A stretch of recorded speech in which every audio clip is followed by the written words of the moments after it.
let's get started. I'm Betony Kelly. I'm a trustee for STAMMA, and I have the pleasure of speaking with Jonty Claypole, who's the outgoing Director of Arts, about his recent book on stammering.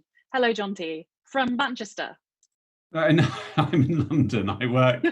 I'm in. Are you in London? Well, no, I'm in Sussex at the moment. But no, I work in Manchester a bit, but I don't live in Manchester.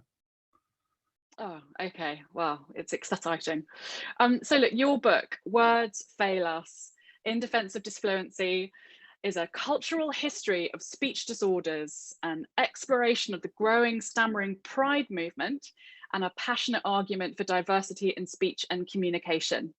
In it, you set out to challenge society's obsession with fluency, whilst urging us all to rethink how we view stammering and other speech differences, including Tourette's and aphasia.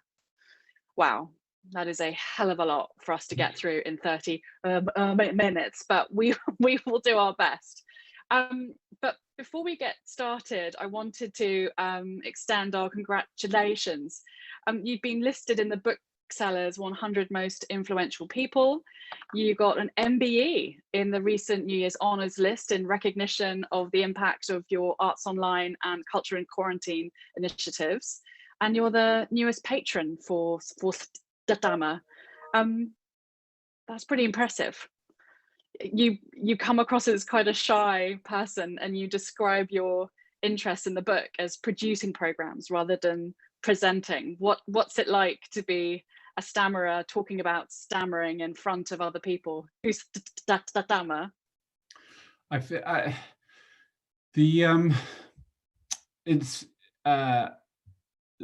thing that I find most strange is that my relationship with stammering has changed a lot over my life, and I have greater fluency now than I ever had.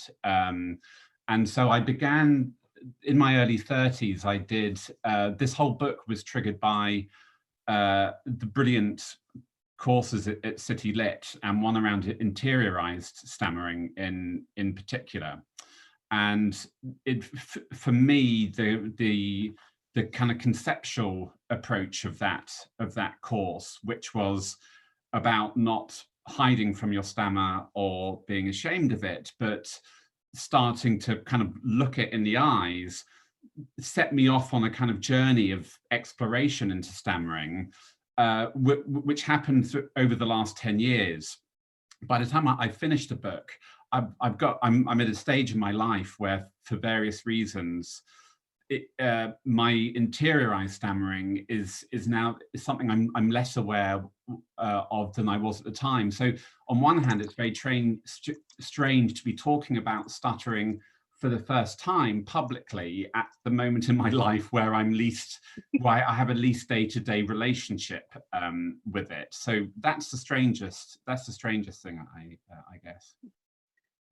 So you started to tell the story of your speech. Your book is filled with stories, not only your own experiences with City Lit, but other people, the communities, the commonalities.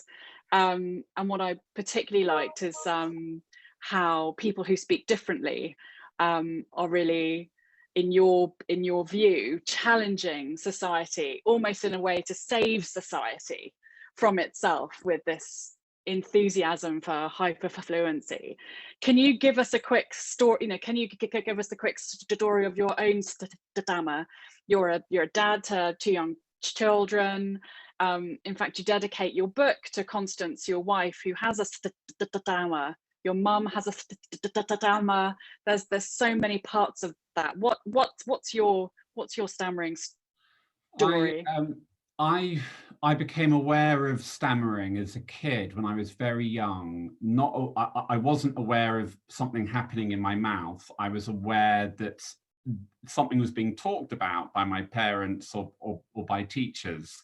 And so to that whole idea that stammering begins in an adult's ear rather than a child's mouth, I subscribe to a certain extent. But I then became very aware that I was unable to get through most sentences without getting caught on particular words. I was incredibly lucky. After some early speech therapy, when I was about 11, I was referred to what would become the Michael Palin Centre for Speech. And in the late 80s, it was then the Farringdon Health Centre. It was an extraordinary, innovative, experimental place that was really pioneering new ways of looking at speech therapy, and that helped me a lot. But I became a very interiorized stutterer, and so I made my sort of job and career decisions based on what I felt I could, based on the ways I thought I could use language. I had a lot of avoidance behavior, a lot of avoiding words, but also situations, and also kind of career choices.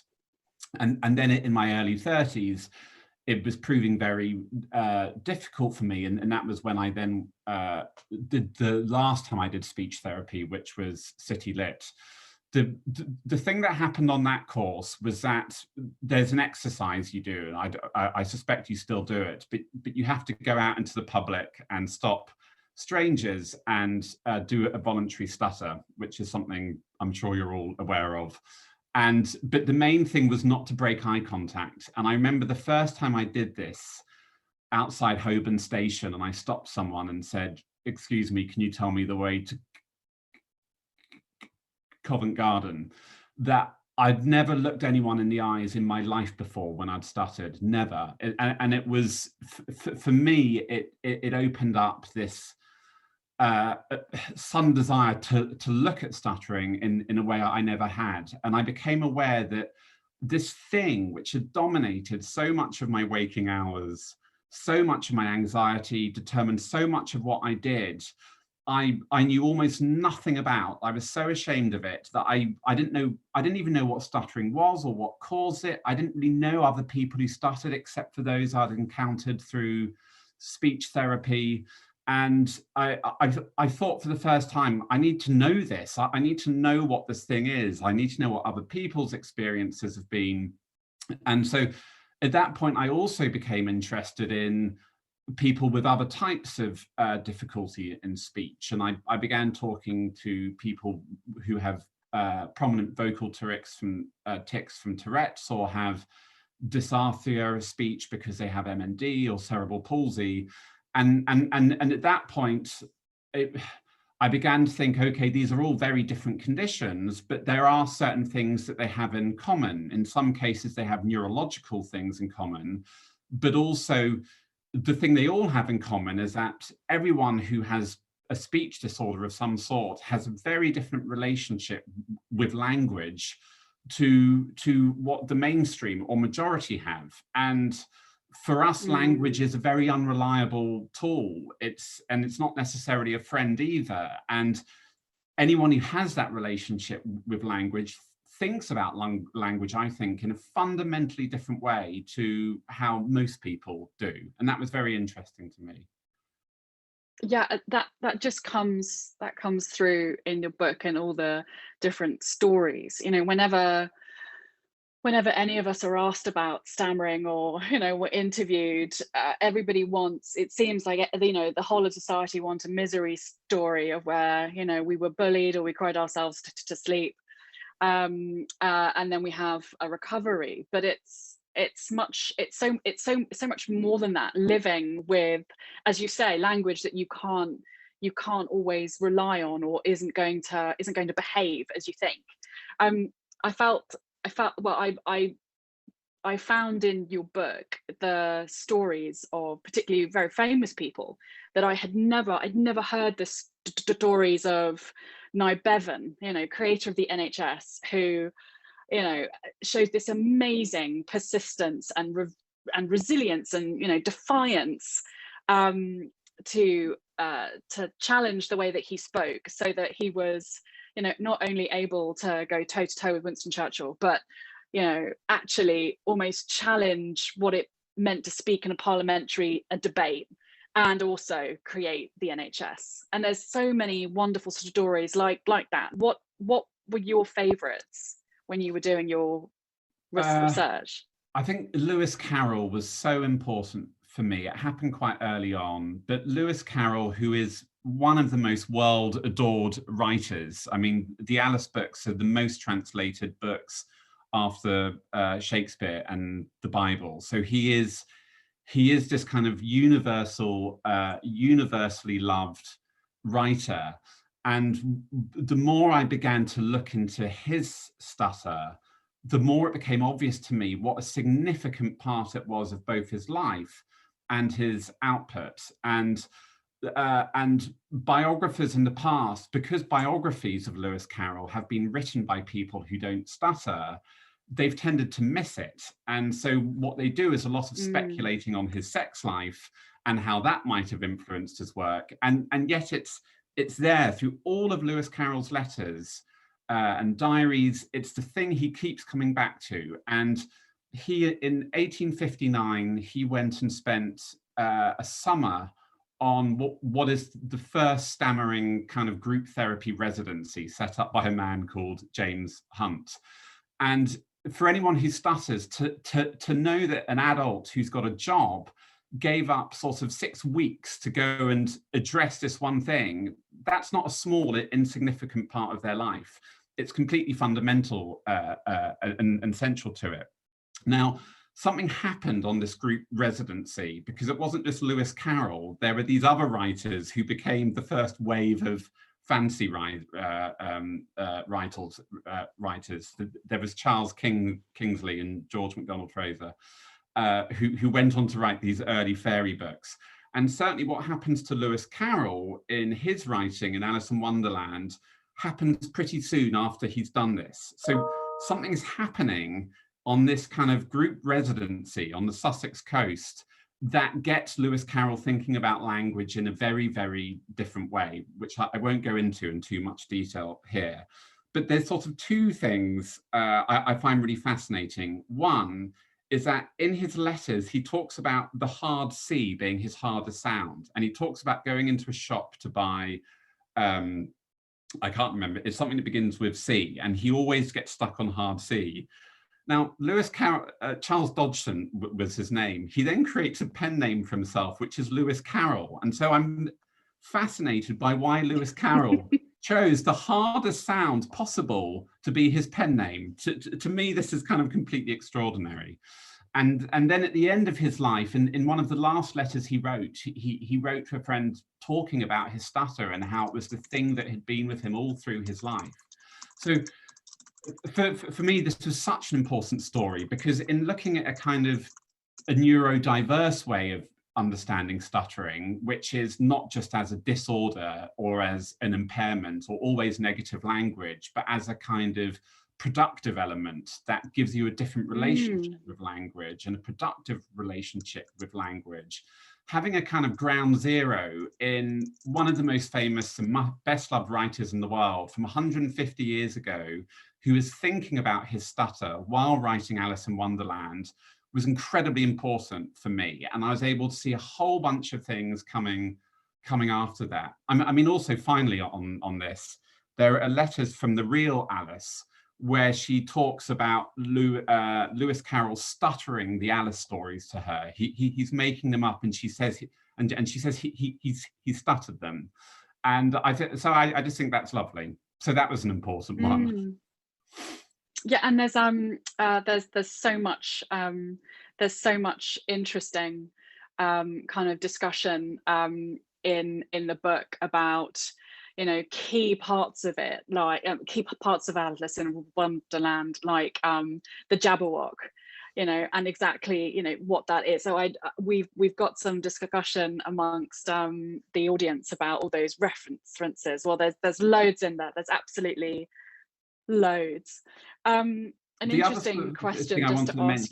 Sorry, Bethany. The other thing I wanted to mention that was very important to me was the blues as a musical form and the role of stuttering in that, because it seems to me there's been a whole sort of stuttering pride thing lingering in the blues right back to the 1950s, which I think merits more exploring. So both John Lee Hooker and B.B. King had stutters, and John Lee Hooker did stuttering blues about his.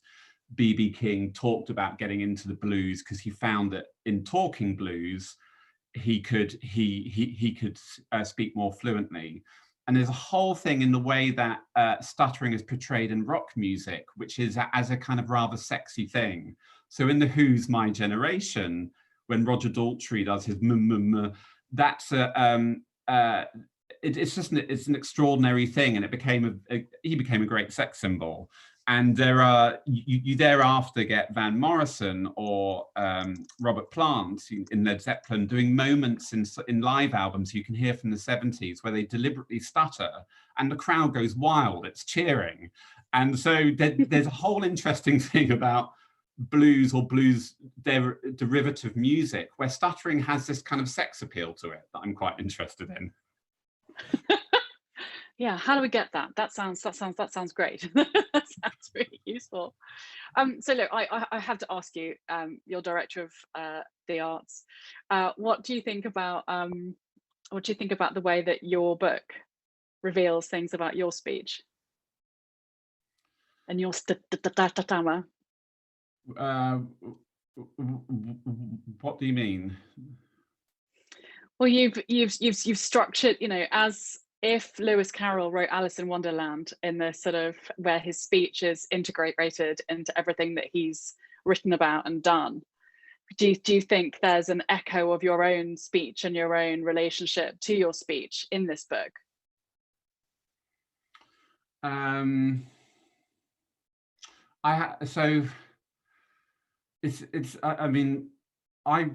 In terms of my day job, I've been in broadcasting for a long time, and one of the things I began to think about when I started on the book was how on earth had I ended up in what is essentially quite an intolerant medium of broadcasting, which doesn't tolerate disfluency at all, or hasn't done historically. And how had I felt like a sort of race traitor or something. I suddenly felt like, how had I gone into this business? And also, I deliberately kind of built a role for myself behind the scenes, being obsessed by these kind of extraordinary fluent presenters or speakers. And I can recall moments in my 20s where being a documentary director and turning on the camera on somebody who speaks just so beautifully. And I remember sort of working for the first time with a very famous presenter, and I remember afterwards saying to my girlfriend at the time, it was like honey when they spoke. And so I began to think about this a lot when I began on the book, about this relationship I'd had with language. And I talk about myself in the book as having been, without realizing it, a sort of linguistic groupie, that I was drawn to people who spoke in a way that I never felt I would be able to. So this is really bringing us to the topic of hyperfluency, and this concept of choreographed theatre. And you know, we've all listened to someone who's an incredibly engaging, charismatic, beautiful baker, that kind of concept of honey as you're describing. But you talk about almost the it's the TED Talk phenomenon, where everything is so polished and so practiced and so reduced to its absolute minimum, that it's empty and it's meaningless, and it starts to be almost just hollow. And you create quite a dystopian view of the modern world. You draw examples from the Nazi communication campaigns, you know, the oppression of colonial language, and our appetite often through social media for that, you know, 30-second clip, something that's, you know, characterized as very lightweight, poorly thought through, short form. There's that horrible example that you give of the YouTuber coming across someone who's taken their own life and behaving in such a hugely insensitive and disrespectful way. It's really scary. Why do you think hyperfluency is so attractive to us as a society right now? Well, the sort of first thing is that as I started on the book, I think one of the things I felt quite early on was that I needed to get stuttering out of the ghetto. I needed to stop it feeling like a niche subject and something that's relevant to everyone. And I don't know how successfully I did it, but it's what I've tried to do. And that's why I felt it was important to start forging links, both personally and in terms of research, with other types of speech disorder and looking for where similarities and solidarity might lie. But I also thought I've got to look at the thing which stuttering is always defined against. And if you look at all the words used to describe speech disorders, what you do is you take a word and you put a negative prefix on it. So ordered speech becomes disordered, or something is impaired or disfluent. And so I thought we've got to start looking at this thing called fluency and asking ourselves questions about it, because until we can start to define fluency and understanding where the limitations of perceived fluency lie, we're not going to be able to change the way that people think about disfluency. So it became quite important for me as a political act to start picking away at fluent speech as a kind of concept. And it is ultimately a social construct. We happen to live in a society that has a perceived spectrum of speech, in which on one hand is this kind of rhetorical fluency, and on the other is this disfluency. And that is a social construct. There are societies which don't see it in that way. And that's why I look for examples of societies where actually the difference between a stutter and so-called fluent speech isn't that big. I mean, the other thing that happens when you start transcribing fluent speech, I got very interested in some of the language corpuses that have grown up over the last 20 years, which essentially keep records of spoken speech, is that you realize that when you transcribe spoken speech, it's incredibly disfluent. So, sorry, if you transcribe the spoken speech of a supposedly fluent speaker, it's full of disfluencies. The difference is that if you have a stutter, you tend to have one particular type of disfluency that you do so much, it becomes apparent to other people and apparent to yourself, where the disfluencies in fluent speech, there's lots of different types, and so they disappear into the background. So it's a huge topic, but what I did feel is that we have to start calling out the lies and the limitations and the troubles created by so-called fluency. Another example, you mentioned the Second World War, but I became very interested in stuttering as a symptom of shell shock in the First World War. Now, PTSD is associated with every type of war, and the symptoms of PTSD seem to shift depending on the culture and the time in which a war has been fought. Now, there was something about the First World War and shell shock that made stuttering a very, very common symptom. And there was also something else going on at the time, which was a society realizing it had been duped into an unnecessary war. And that war had been rooted in a kind of linguistic reasoning in the speeches of politicians and the military and priests. Everyone was implicated.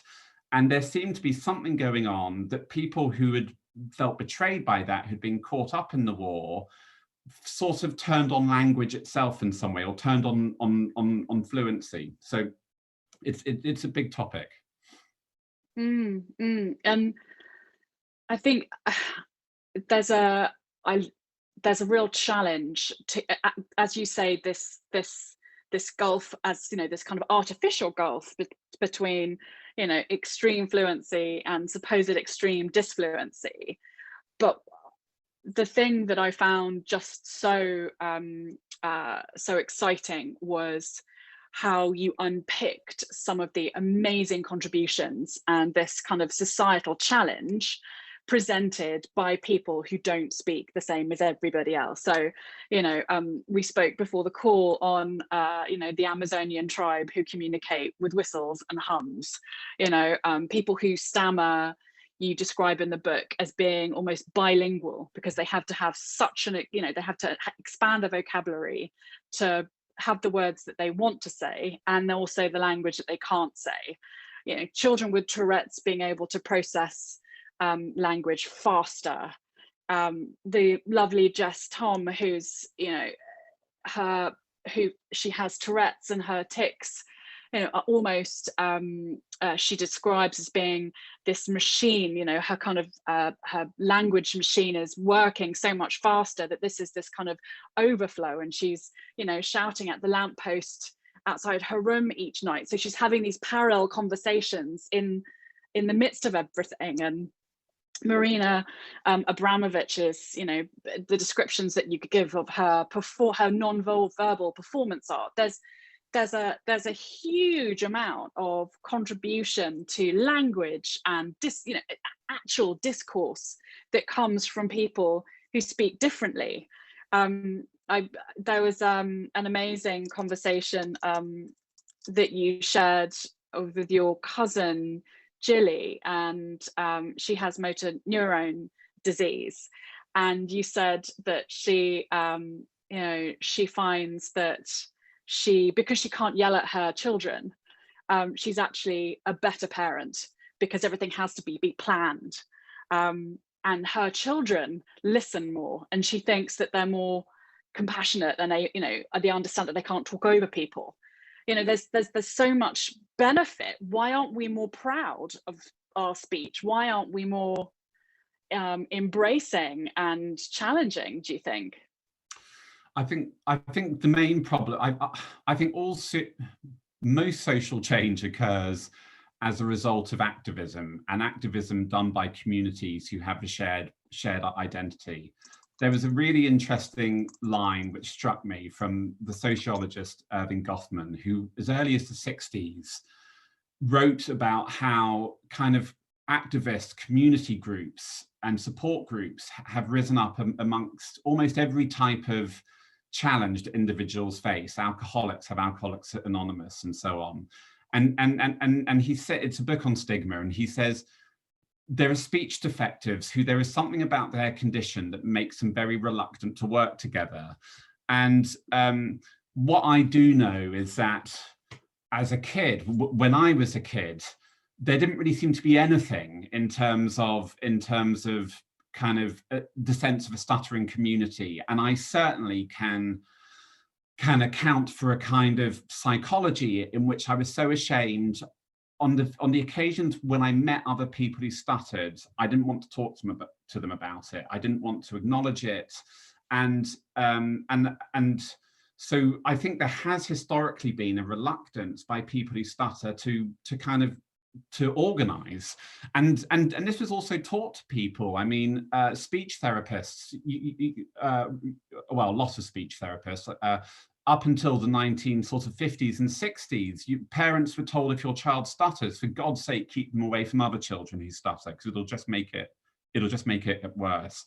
I think the big change that's been happening over the last 5-10 years is the emergence of a stammering pride movement, and some of you on this meeting are central and critical parts of that, and I take my hat off to you, because I think we're finally at a place now where things are going to change very, very, very quickly, and you can see it reflected in what I see as being an unprecedented amount of kind of famous people or celebrities who are now sharing their experiences of stuttering. And I think when you have actors like Emily Blunt or rappers like Kendrick Lamar talking about their relationship with stuttering, I don't think that would have happened 30 or 40 years ago. I think it was taboo.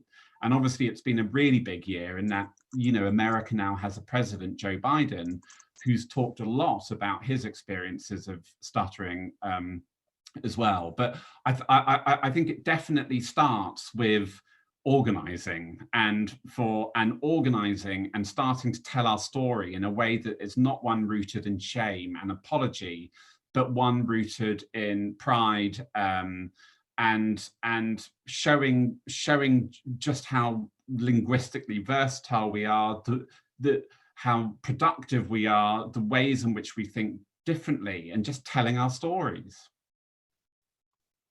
Yeah, absolutely. We've been running some polls throughout this session, and oh, let me just, I'm keeping an eye on the comments too, but we've been looking at some of the polls, and yeah, we have feedback from the group. I'm not sure if the group can see the results, but 48% of people feeling very comfortable with the concept of stammering pride and considering themselves an advocate, but 46 seeing the importance of a movement but don't feel completely comfortable. It's a real split. It's such a personal decision. It's something I personally struggle with, and I will be very open to stammer within a community like this where I feel safe. But if I were to go in my day job and do a senior presentation, I would feel very hesitant, and I'd beat myself up for not being out and proud. But at the same time, I don't want to have to wade through all the perceived stigma. How do you think we balance this as people with speech disorders? It's a really difficult one for me to answer because I'm not living it in the same way I was. I'm a very interiorized person who stutters now, and so I feel like it's easy for me to say some of these things, and I feel, and I'm not sure that the me 15 or 20 years ago would feel, would sort of feel so gung-ho about it. So I completely understand that, and I feel very aware that I'm not necessarily the best person anymore to be prescribing that. All I can do is observe the impact I think it's having, the impact I think the Stammering Pride movement is having, and then as somebody who has a long experience of stuttering in my life, do what I can to contribute to that in terms of research and stories I kind of find and dig up. Thank you.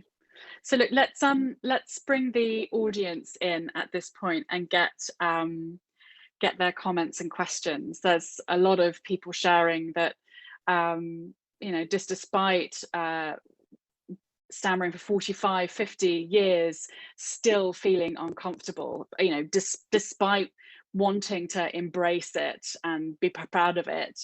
A lot of enthusiasm for the links to your to the discussion around Alice in Wonderland, and just some of the amazing stories that you tell, and particularly around blues music. I think we have some musicians on the call. Let me have a look at our questions. So great question from Craig, and you picked this up in your book. We've got diversity of voices in broadcasting, regional accents, a kind of move away from received pronunciation. When will we see stammering? When will we hear stammering with a presenter?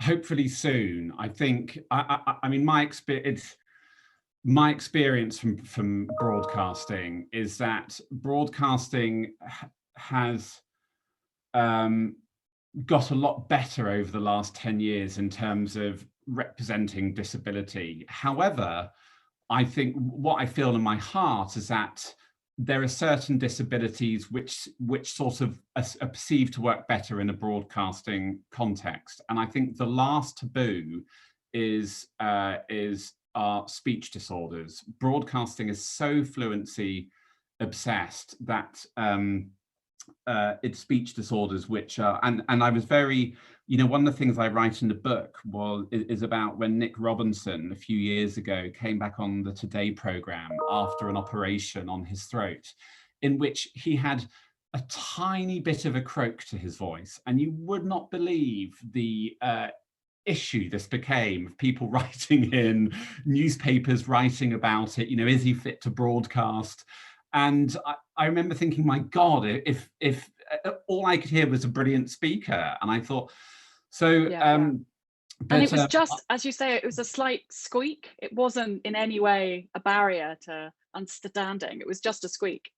Yeah, I do think we're at a turning point. And I mean, over the last few months, I've been commissioning and putting on air programs from people who have tics, Tourette's and vocal tics, or have dysarthria of speech. I've just done a documentary about Brian Catling, an artist who has a stutter. So it's something I've been really sort of trying to push the last 2 years, and things are just starting to come through. I deeply regret not having done it for the years before then, when I felt I could have been. But I do think we are at I do think there is a turning point at the moment, and so we will start to see more of it soon. But it is a difficult one to budge. And Scroobius Pip, who's a patron of STAMMA, is really interesting talking about his journey through broadcasting as a person who stutters. There's an interesting discussion that's kind of come up through the chat and the Q&A.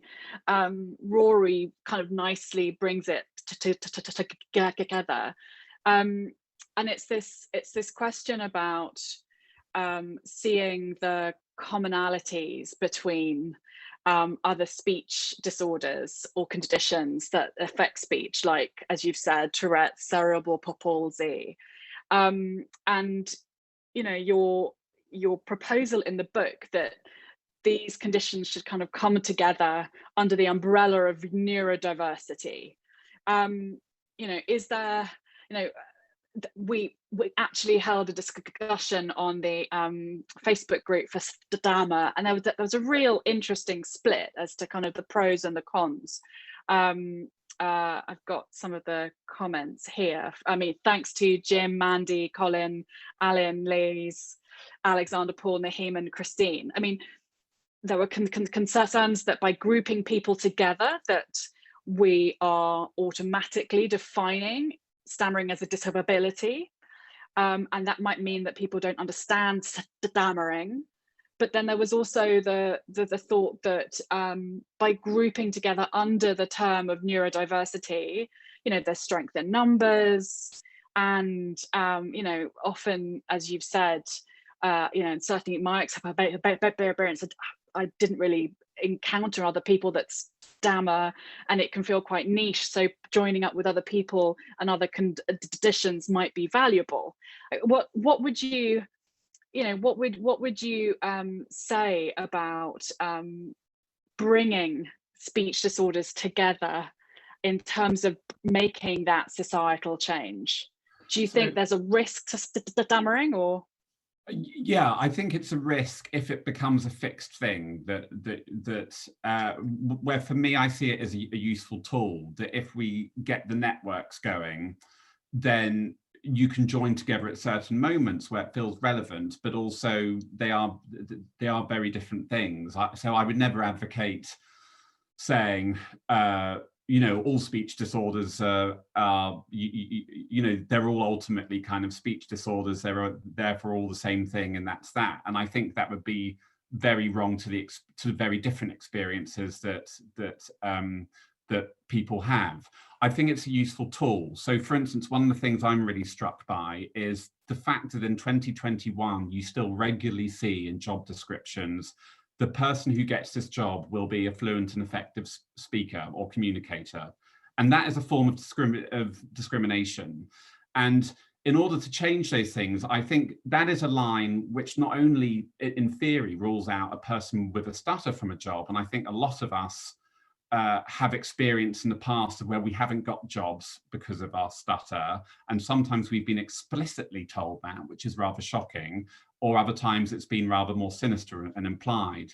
But I think if we're going to tackle that one thing for issue, which is so urgent, and I'm aware that you know, around STAMMA and other organisations, this has started to happen already. But if we're going to end it once and for all, having a network where you can join up quite quickly with activist groups from other speech communities is a powerful tool to have. But it doesn't mean that you only think that you only, that it becomes a, you know, fixed ongoing thing. It's a tool that you draw upon, but you need the networks there to be able to do that.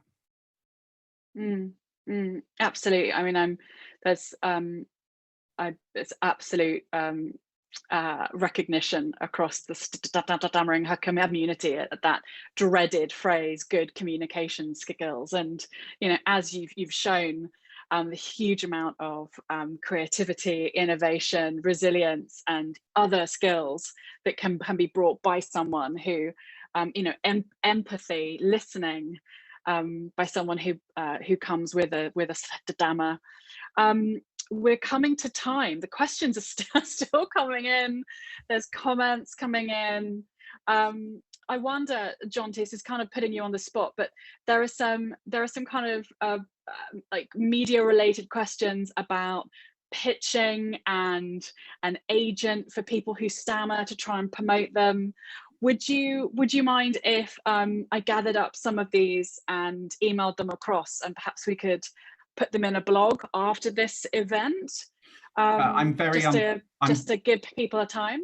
I'm very unprecious about sharing my email, because I always do it, and I never and I always find it, you know, it just creates interesting conversation. So I'm very happy to give you my email. I'll give you my email now.